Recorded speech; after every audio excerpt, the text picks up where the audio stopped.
How to manage people so they're happy, motivated, and eager to come to work. I've been managing teams and individuals for 20 years now. I asked my colleagues to write me about what they learned from my management style. Based on their feedback, I put together 5 tips on how to make your employees literally fly to work on wings of excitement. What we often face is that people in the team are not motivated enough and they don't take responsibility. They're afraid of making mistakes and have poor communications with each other. Scientists and businessmen endlessly discuss the issue of motivation. What I do all day is meet with teams of people. If you help them find their purpose, it means they're more productive, they will be more engaged, and that means more profit. Motivation is our drive to go seek pleasure and avoid pain.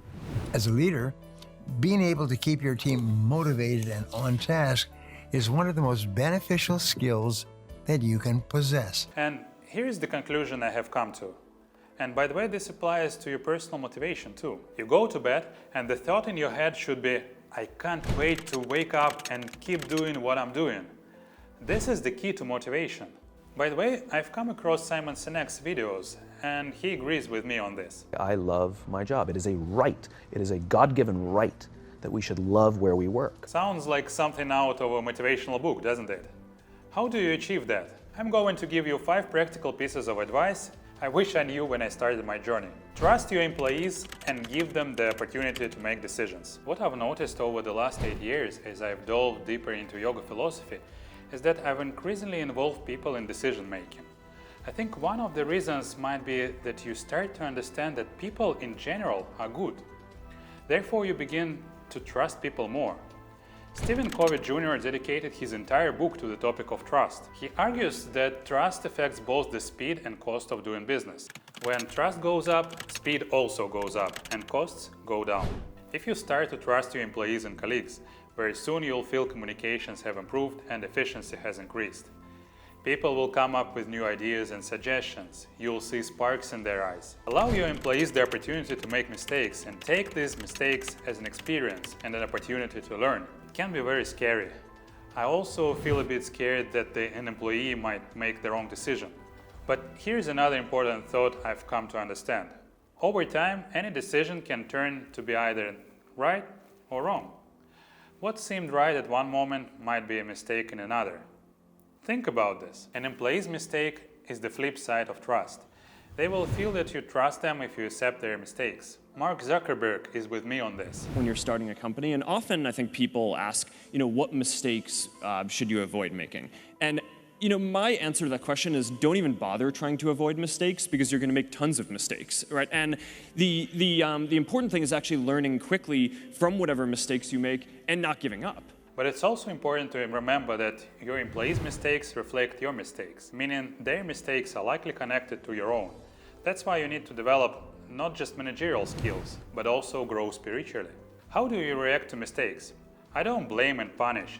I explain, show, and give a chance to learn. Consistent yoga practice brings calmness and high tolerance to stress.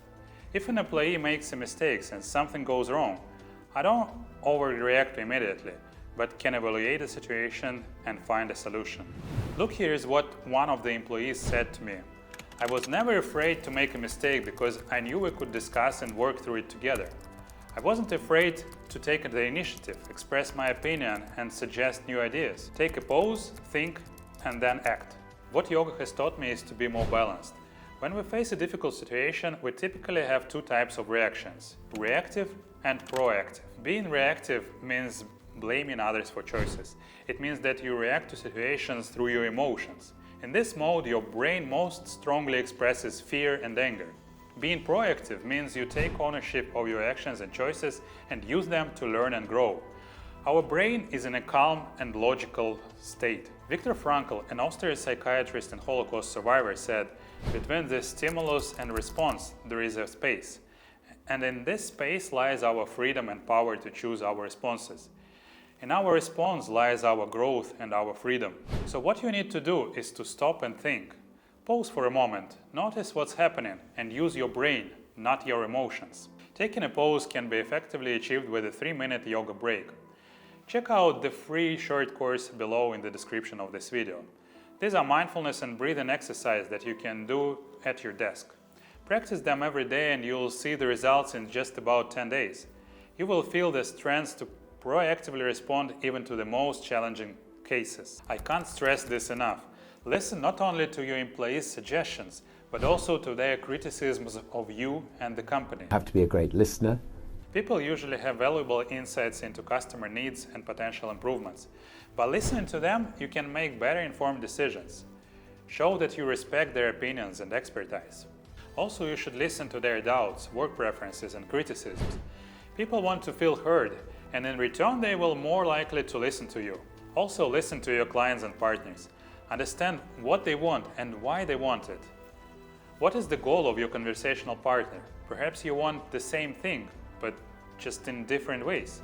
All of this leads to innovation and improvement within the company. That being said, I must say listening is the key. Respect and value the interest of the company you work for and diligently fulfill your duties. This sounds quite natural, but it deeply roots in the concept of karma yoga in Indian philosophy. Whether you're a business owner or a top manager, you should teach your employees the philosophy of karma yoga. So what is it about? Working should not only be for the sake of money. Yes, money is very important in our material world.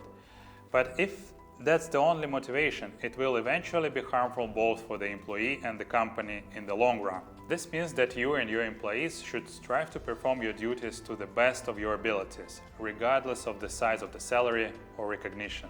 The Bhagavad Gita says, "Your right is to perform your duty only, but never to its fruits. Let not the fruits of action to be your motive, nor let your attachments be to inaction." If you work for a company, then you should carefully perform your duties. That's your dharma. We talked about dharma in this video. That's all for today, and I hope to see you in the next videos.